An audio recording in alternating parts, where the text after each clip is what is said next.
काल तुम्हाला माहिती आहे मुंबईमध्ये मोनोरेलच्या बद्दल घटना घडलेली होती आणि त्याच्यात थोडं काय होतंय, कधी कधी एखाद्या मोनोरेलची किंवा एखाद्या पब्लिक सर्व्हिस ट्रान्सपोर्टच्या मध्ये काम करणारे ज्या यंत्रणा आहेत त्यांची कॅपॅसिटी नसताना जास्त लोक बसल्यानंतर अडचणी निर्माण होतात, जी काल मोनोरेलच्या बाबतीमध्ये झाली. पण आता सकाळपासून मोनोरेल व्यवस्थित त्या ठिकाणी सुरू झालेली आहे.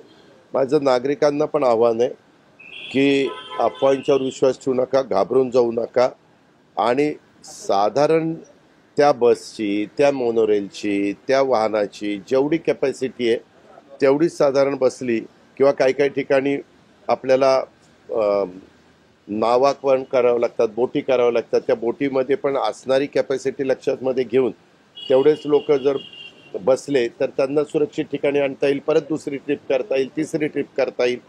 थोडंसं हे नैसर्गिक संकट आहे, त्याच्यामुळे हे नैसर्गिक